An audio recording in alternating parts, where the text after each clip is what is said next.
Welcome again, my friends, as we continue A Christmas Carol by Charles Dickens. There is definitely a cat behind me this time. As you saw her last time, same cat. Her name's Izzy. Now, as we left the first day of last night, Scrooge was saying to his clerk, "And yet," said Scrooge, "you don't think me ill-used when I pay a day's wages for no work." The clerk observed it was only once a year. "Poor excuse for picking the man's pocket every 25th of December," said Scrooge, buttoning his greatcoat to the chin. "But I suppose you must have the whole day. Be here all the earlier the next morning." The clerk promised that he would, and Scrooge walked out with a growl. The office was closed in a twinkling, and the clerk, with the long ends of a white comforter dangling below his waist, for he boasted no greatcoat, went down a slide on Cornhill, and at the end of the lane of boys 20 times in honor of its being Christmas Eve, and then ran home to Camden Town as hard as he could pelt to play at Blind Man's Bluff. Scrooge took his melancholy dinner in his usual melancholy tavern, having read all the newspapers and beguiled the deceased partner. They were a gloomy suite of rooms, and a lowering pile of a building up of a yard where it had little business to be, that one could scarcely help fancying it might have run there when it was a young house, playing at hide-and-seek with other houses, and forgotten the way out again. It was old enough now, and dreary enough, for no one lived in it but Scrooge. The other rooms being let out for offices, the yard was dark, and even Scrooge, who knew its every stone, was fain to grope with his hands. The fog and frost that hung about the black and old gateway of the house, that it seemed as if the genius of the weather sat in mournful meditation on the threshold.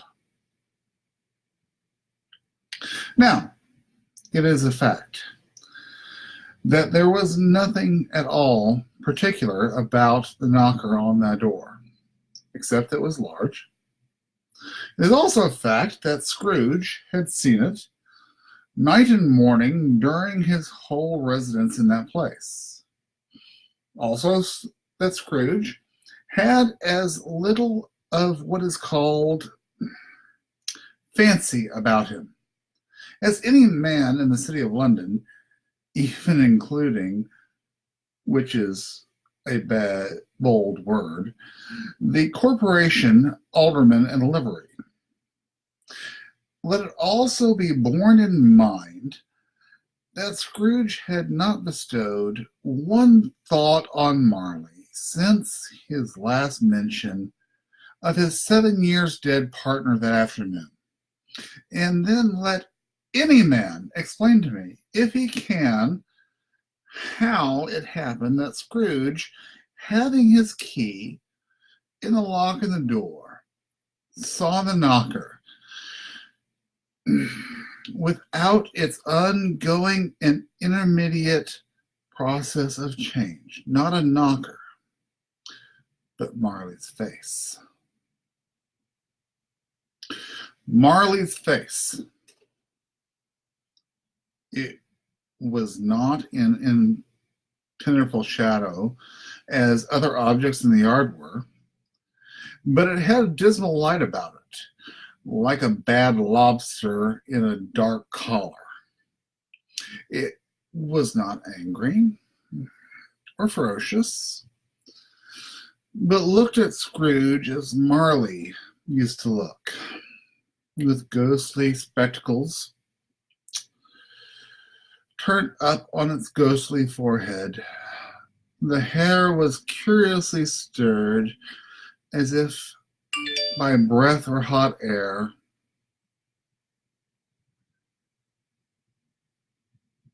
And though the eyes were wide open, they were perfectly emotionless.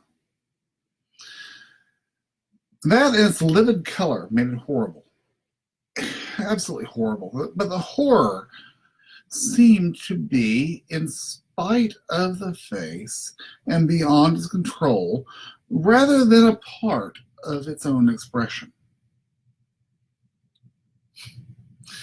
As Scrooge looked fixedly at the phenomenon, it was a knocker again. To say that he was not startled, or that his blood was not conscious of the terrible sensation to which it had been a stranger from infancy, would be untrue. But he had put his hand upon the key, turned it sturdily, walked in, and lighted his candle. He did pause.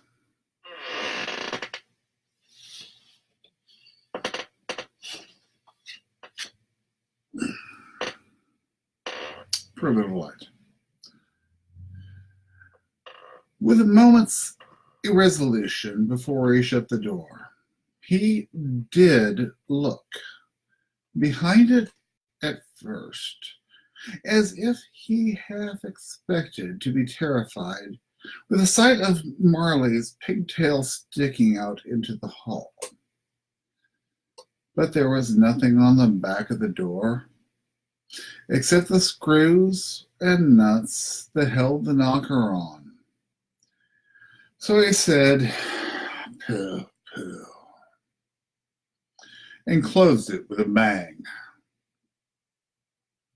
The sound resounded through the house like thunder. Every room above, every cask in the wine merchant's cellars below appeared to have a separate peal of echoes of its own. Scrooge was not a man frightened of echoes. He fastened the door, walked across the hall, and up the stairs. Slowly, too, trimming the candle as he went.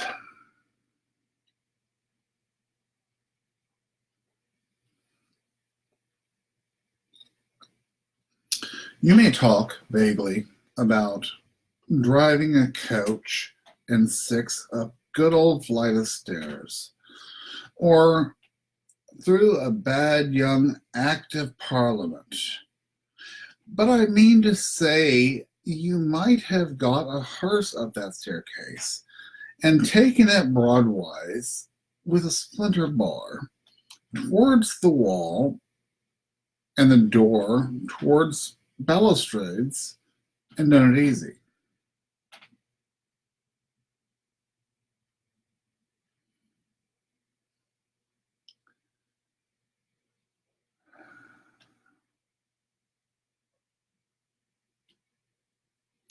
There was plenty of width for that, the room to spare, which was perhaps the reason why Scrooge thought he saw a locomotive hearse going before him in the gloom. Half a dozen gas lamps out on the street wouldn't have lighted the entry too well. So you may suppose it was a pretty dark with Scrooge's dip. Up Scrooge went, not caring a button for that. Darkness is cheap, and Scrooge liked it. But before he shut the heavy door, he walked through his rooms to see all was right. He had just enough recollection of the face to desire to do that. Sitting room, bedroom, lumber room, all as they should be. Nobody under the table, nobody under the sofa, a small fire in the grate, a spoon and basin ready, and the little saucepan of gruel. Scrooge had a cold in his head. Nobody upon the bed, nobody in the closet, nobody in the dressing gown, which was hanging up in a suspicious attitude against the wall. Lumber room as usual. Old fire guard, old shoes, 2 fish baskets, washing stand on 3 legs, and a poker. Quite satisfied, he closed his door and locked himself in. Double locked himself in, which was not his custom. Thus, secured against surprise, he took off his coat, his cravat, put on his dressing gown and slippers, and his nightcap, and sat down before the fire to take his gruel.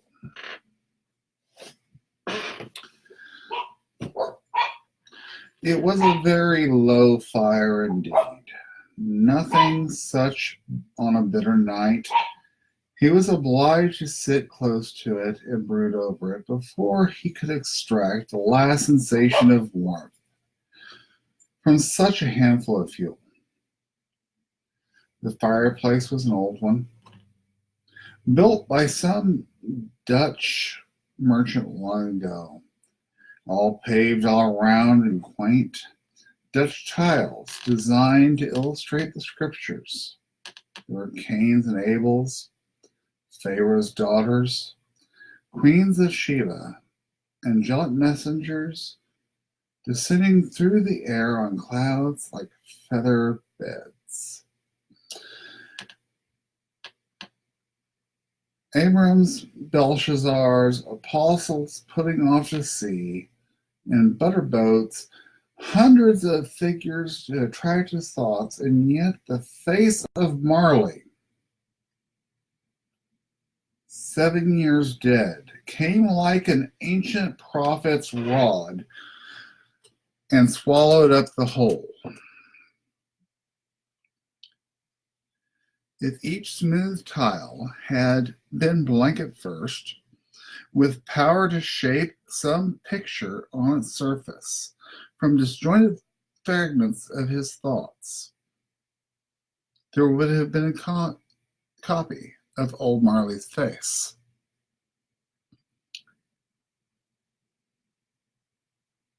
"Humbug," said Scrooge, and he walked across the room. After several turns, he sat down again. He threw his head back in the chair. His glance happened to rest upon a bell, a disused bell, that hung across the room, and communicated for some purpose now forgotten with a chamber in the highest story of the building. It was with great astonishment and great explicable dread that as he looked, he saw the bell begin to swing. It swung softly in the offset, that it scarcely made a sound. But soon it rang out loudly, and so did every bell within the house. This might have lasted half a minute or a minute, but it seemed an hour.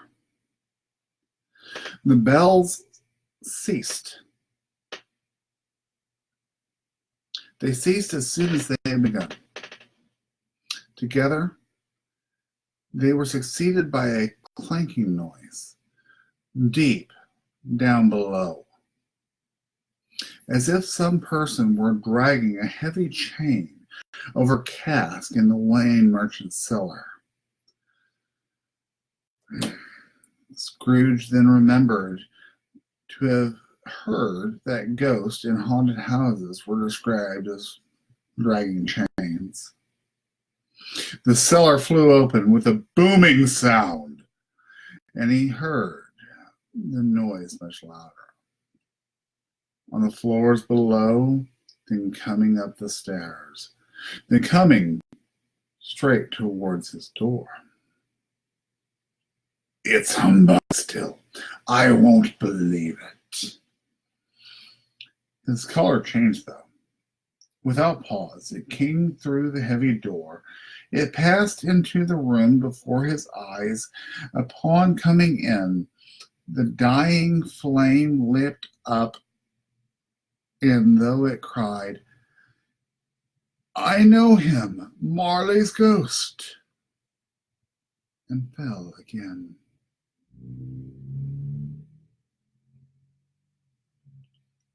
The same face, the very same. Marley, his pigtail, usual waistcoat, tights and boots, his tassels on the latter bristling like his pigtail, his coat skirts and the hair upon his head. The chain he drew was clasped about his middle. It was long and wound about him like a tail. And it was made, for Scrooge observed closely, of cash boxes, keys, padlocks, ledgers, deeds, and heavy purses wrought in steel. His body was transparent, so that Scrooge, observing him, looking through his waistcoat, could see two buttons on his coat behind. Scrooge had often heard it said that Marley had no bowels, but had not believed it before now. Nor did he believe it now, though he looked upon the phantom through and through, and saw him standing before him. Through he felt the chilling influence of death-cold eyes, and marked the very texture of the folded kerchief around his neck and chin, which wrapped he had not observed before. He was still incredulous, and fought against his senses. How now? Said Scrooge, caustic as cold as ever. What would you want of me? Much. Marley's voice, no doubt about it. Who are you? Ask me who I was. Who were you then? Said Scrooge, raising his voice. You're particular for a shade. He was going to say to a shade, but substituted this as more appropriate. In life, I was your partner, Jacob Marley.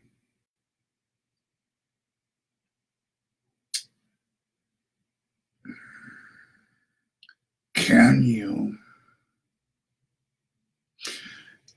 sit down?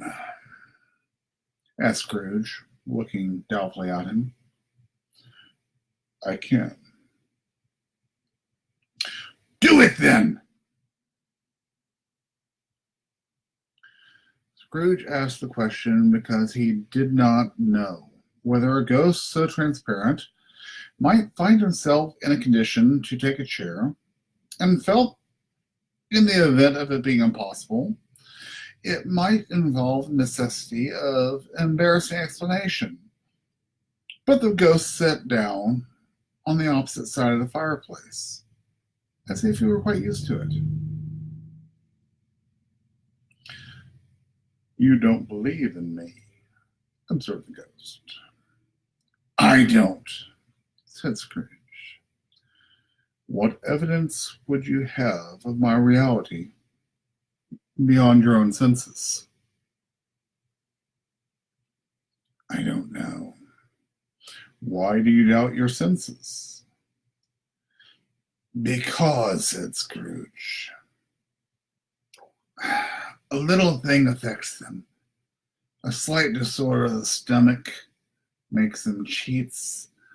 You may be an undigested piece of beef, a blot of mustard, a crumb of cheese, a fragment of underdone potato. There is more of gravy than grave of you." Scrooge has not much the habit of cracking jokes, nor did he feel his heart in by means wagging them. The truth is that he tried to be smart, and as a means of distracting his own attention and keeping down his terror from the spectre's voice, disturbed the very marrow of his bones. To sit, staring at those fixed, glazed eyes, in silence for a moment would play. Scrooge felt the very deuce with him. There was something very awful in the spectre's being provided with the infernal atmosphere of its own. Scrooge could not feel it in himself. But this was clearly the case. For this, the ghost sat perfectly motionless. Its hair, its skirts, and tassels were so agitated by the hot vapor from the oven.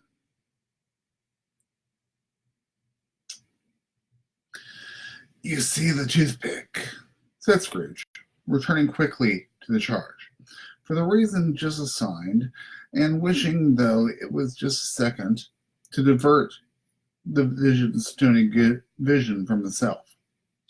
"I do." "You are not looking at it," said Scrooge. "But I see it," said the ghost, notwithstanding. "Well," returned Scrooge, "I have but to swallow this, and be the rest of my days persecuted by a legion of goblins, all of my own creation. Humbug, I tell you! Humbug!" At this, the spirit raised a frightful cry, and shook its chain in such a dismal and appalling noise, and Scrooge held tight his chair to save himself from falling in a swoon. But how much greater was his horror when the phantom, taking off the bandage round its head, as if it were too warm to wear indoors, its lower jaw dropped down upon his breast.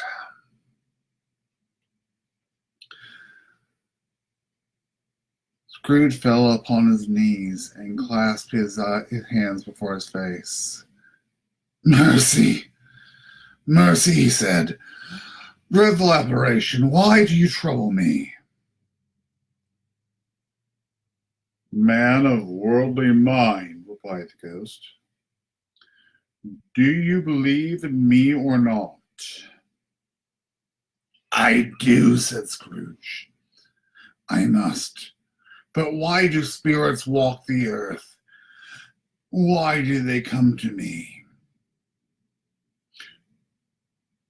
It is required of every man, the ghost returned, that the spirit within him should walk abroad his fellow men, and travel far and wide.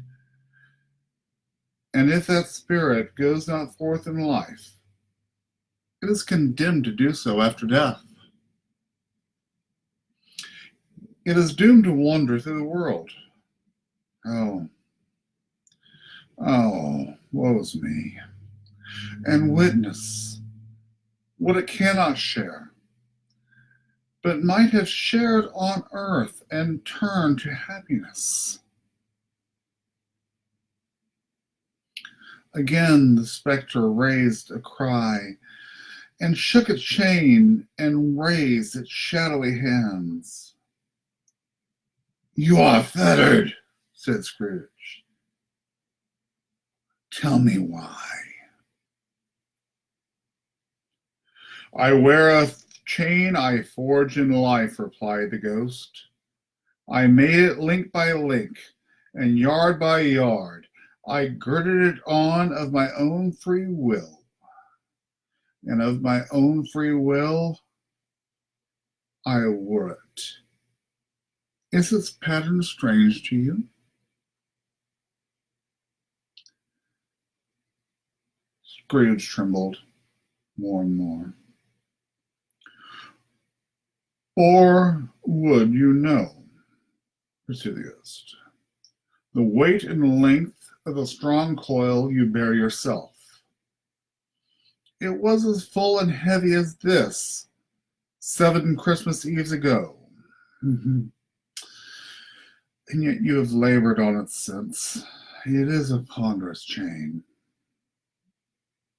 Scrooge glanced about him on the floor, in expectation of finding himself surrounded by some 50 or 60 fathoms of iron cable, but could see nothing. "Jacob, old Jacob Marley, tell me more. Speak comfort to me, Jacob." "I have none to give," the ghost replied. "It comes of other regions, Ebenezer Scrooge, and is conveyed by other ministers to other kinds of men.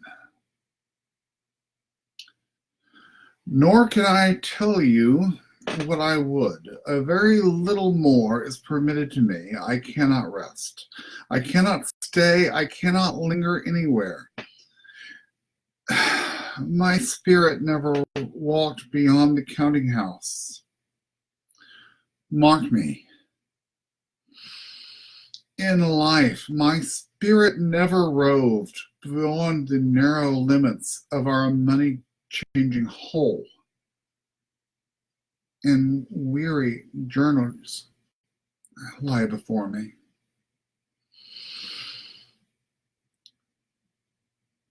It was such the habit of Scrooge, whenever he became thoughtful, to put his hand in his breeches pockets, pondering on what to do. The ghost had said. He did so, but without lifting his eyes or getting off his knees. "You have been very slow about it, Jacob," he observed in a businesslike manner and with humility and deference. "Slow.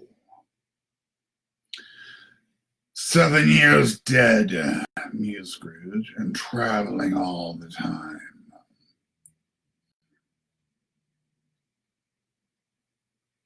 "The whole time," said the ghost. "No rest, no peace, incessant torture of remorse." "You travel fast?" "On the wings of the wind." "You've got over a great quantity of ground in 7 years." The ghost, on hearing this, set up another cry, and clanked its chain so hideously the dead silence of the night that the ward would have been justified in indicting it for a nuisance. "Oh, captive, bound and double ironed," cried the Phantom. "Not to know that ages of incessant labor by immortal creatures for this earth must pass into eternity before the good of which it's susceptible is all developed. Not to know that any creature, any Christian spirit, working kindly in this little sphere, whatever it may be, will find its mortal life too short for its vast means of usefulness. Not to know that no space of regret can make amends for one's life opportunity misused. Yet such was I. Such was I. But you are always a good man of business, Jacob," faltered Scrooge, who had began to apply this to himself.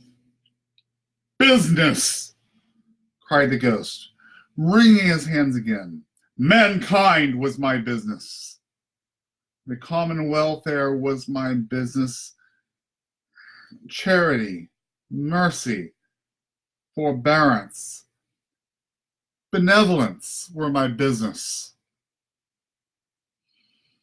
The dealings of my trade were but a drop of the water of the comprehensive ocean of my business. It held up its chain at arm's length, as if that were the cause of all its unveiling grief, and flung it heavily on the ground. At this rolling year, I suffer most. Why did I walk through crowds of my fellow beings with my eyes turned down, and never raise them to that blessed star which led the wise men to a poor abode? Were there no poor homes to which its light could have conducted me?" Scrooge was very much dismayed to hear the spectre go on at this rate, and began to quake exceedingly. "Hear me!" cried the ghost. "My time is nearly gone." "I will," said Scrooge. "But don't be hard upon me. Don't be flowery, Jacob, pray."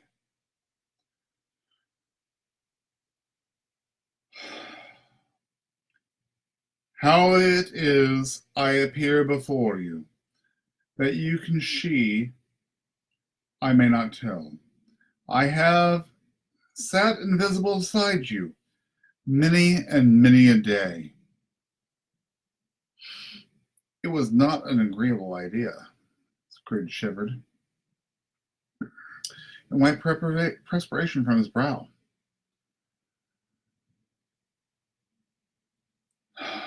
"That is no light part of my penance," said the ghost.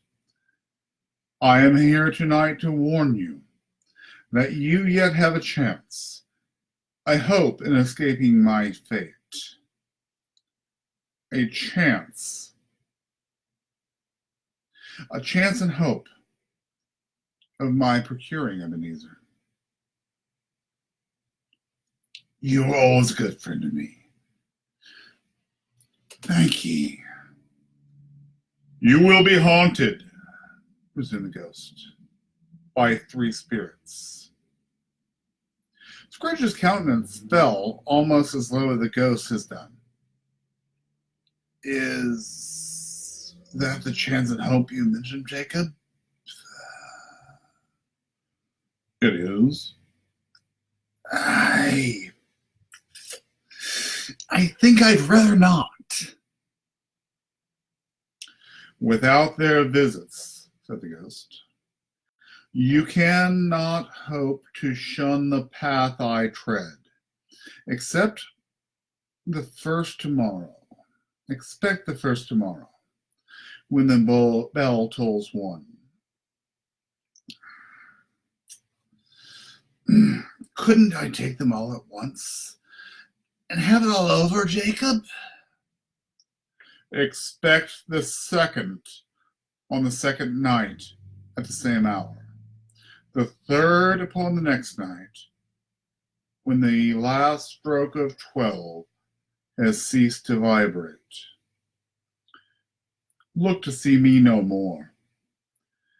And look that, for your own sake, you have remembered what has passed between us.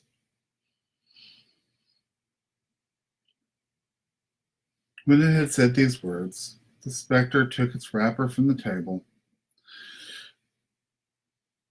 bound it round its head as before. Scrooge knew this by the smart sound its teeth made when the jaws were brought tightly together by the bandage.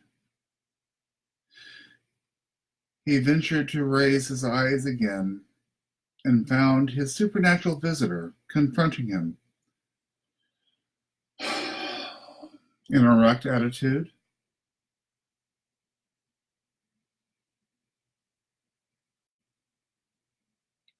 his chain wound over and around his arm. The apparition walked backwards from him. At every backward step, the window raised itself a little, so that when the spectre reached it, it was wide open. It beckoned Scrooge to approach, and when he did,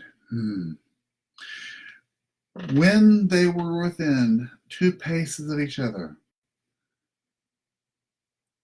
Marley's ghost held up its hand, warning him to come no closer.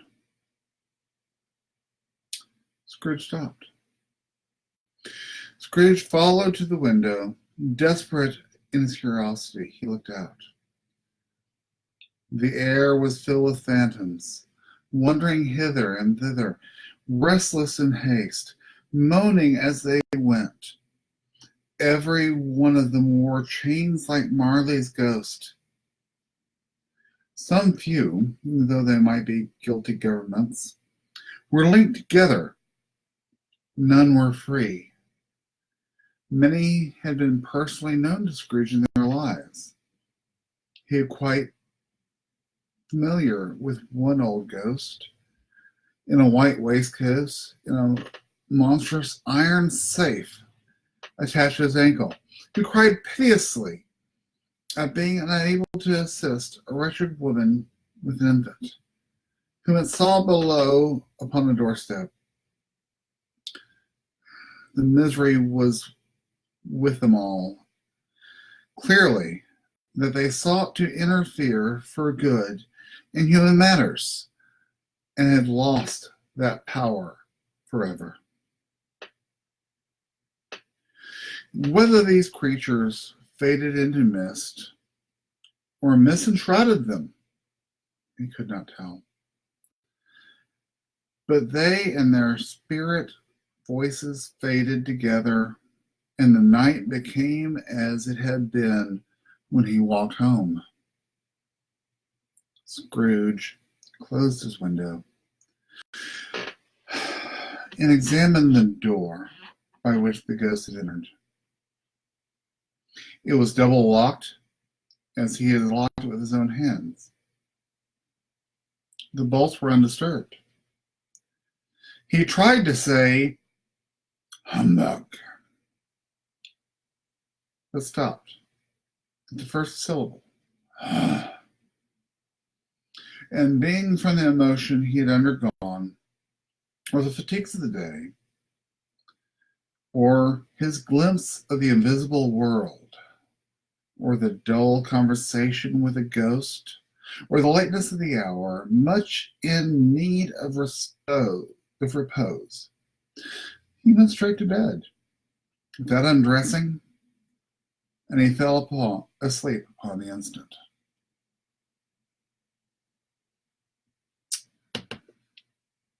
This ends stave 1 of A Christmas Carol.